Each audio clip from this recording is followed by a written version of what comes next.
En la forja de la nación que conocemos como México, nunca han estado ausentes los pueblos indígenas.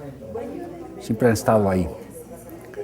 Han estado en las luchas, en las rebeliones, en los motines, en las tomas, en los ejércitos de los distintos agrupamientos,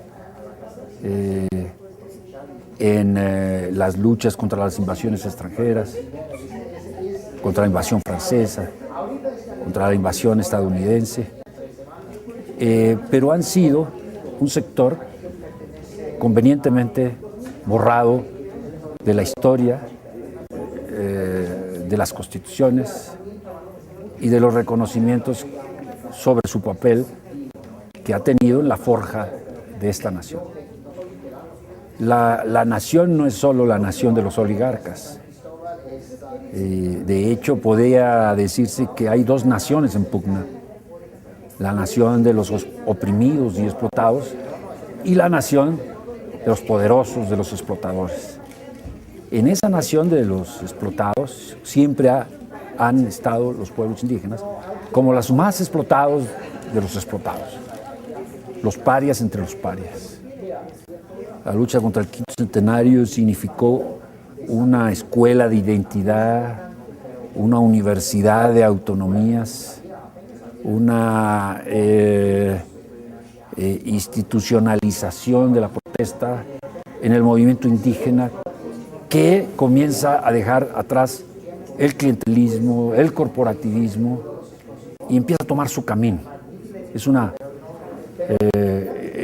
un inicio de una lucha que tiene una etapa posterior, la insurrección del 94 con los mayas zapatistas, que da aliento a esa lucha que se venía dando desde el 92 con la campaña indígena negra popular.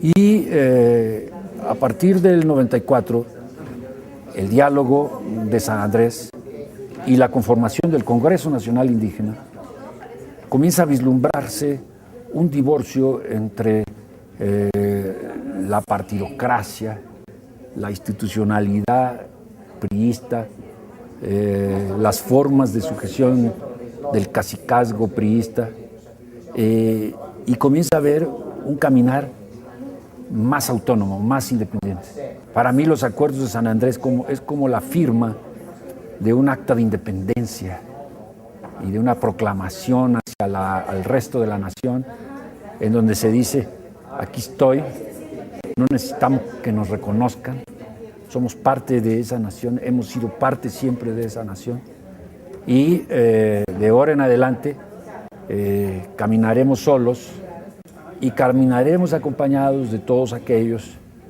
que nos reconozcan como hermanos, como iguales, y lucharemos hombro con hombro como explotados indígenas con nuestros hermanos explotados de la sociedad mestiza. Reescribir todo lo que se ha escrito en términos de un rescate de la nación por las clases desposeídas, por los grupos dominados, por los sectores discriminados.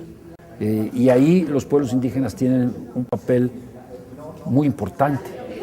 Que los pueblos indígenas son el único sector de la sociedad mexicana que tiene un proyecto, y que el proyecto es claro y que se llama autonomía. La debacle del socialismo real echó por tierra la misión casi providencial del proletariado, y el movimiento obrero está fragmentado.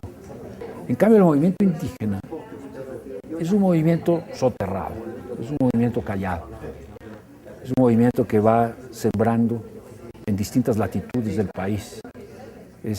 No es un movimiento que salga en las primeras páginas. Salió durante toda la etapa del zapatismo político y armado, pero ahora va uno y en un pequeño lugar está una radio comunitaria, en otra parte está la policía comunitaria, en otros sitios el autogobierno no es el clásico autogobierno dirigido desde fuera, sino que la asamblea cobra vida, se tiene respeto a las mujeres, no se violenta la relación entre viejos y jóvenes, se intenta tener una cosmovisión política, filosófica más amplia que lo que sería el etnicismo o el pasado, se va hacia el porvenir armado con todo lo que es los instrumentos de la modernidad, el video, el internet, el AK-47, ¿no? O sea, creo en este sentido que los pueblos indígenas dan una muestra de la modernidad más extraordinaria que existe. Es una muestra, enseñan al mundo cómo se puede gobernar sin burócratas. Enseñan al mundo cómo se puede gobernar sin que se encumbren los gobernantes. Enseñan al mundo cómo puede existir una revocación del mandato tranquila. Se tiene mucho cuidado en no traicionar al pueblo mismo, en no ser copartícipe de la simulación, en hablar con la verdad, en proteger a la naturaleza, proteger el territorio. No quiere decir esto una idealización de la experiencia indígena. Estoy hablando de un proceso con altas y bajas, con derrotas en algunos sitios, con retrocesos y con grandes avances. Es decir, no es un proceso lineal de carácter evolutivo, sino es un proceso que va a contracorriente. Nada menos que se están enfrentando al capitalismo mundial, a un capitalismo salvaje. El Estado es intrínsecamente antitético de las autonomías, es decir, es un poder antitético de las autonomías. Esto lo han aprendido los pueblos. Segundo, no hay que esperar nada del capitalismo. No hay capitalismo con rostro humano, no hay capitalismo reformado. No es solo la corrupción, no es solo que si no robamos, el país prosperará. Eso también lo han aprendido los pueblos indígenas. En segundo lugar, no hay quien reconozca a nadie. El que no se reconozca a sí mismo, nadie lo va a reconocer. Es decir, es una lucha por reconocerse en los otros, igual de explotados y discriminados que yo, pero con otras bases, ¿verdad? Yo creo que en ese sentido la sexta declaración de la Selva de Candón es muy clara en que hay que retomar la lucha indígena, pero no solo la lucha indígena. Hay que retomar la lucha por el rescate de la nación, por la reconstrucción de la nación, con otras bases. Y ahí entra la beta socialista que yo mantengo, aún a pesar de los fracasos de los socialismos reales. Una sociedad del futuro no puede vislumbrarse si no es con el socialismo. Y en ese socialismo tienen cabida de una manera primordial los pueblos indígenas, que nos enseñan otro tipo de concepción de la propiedad, que nos enseñan una tendencia al colectivismo, que nos enseñan la importancia de las democracias directas, que nos enseñan la armonía sustentable con la naturaleza en términos de que prevalezcan las generaciones futuras para que puedan gozar de esa naturaleza.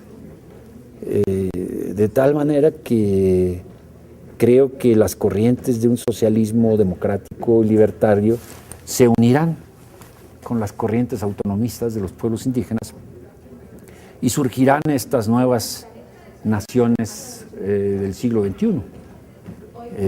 No es fácil, nuevamente es una utopía, es eso que la utopía significa el no lugar, pero se está construyendo esa utopía. Yo creo que ahí está ese ese vislumbramiento de futuro y esa utopía con lugar. No vamos a ningún lado más que al despeñadero con el capitalismo. Nos tienen miedo porque no tenemos miedo. Nos tienen miedo porque no tenemos miedo. Nos tienen miedo porque no tenemos miedo. Nos tienen miedo porque no tenemos miedo.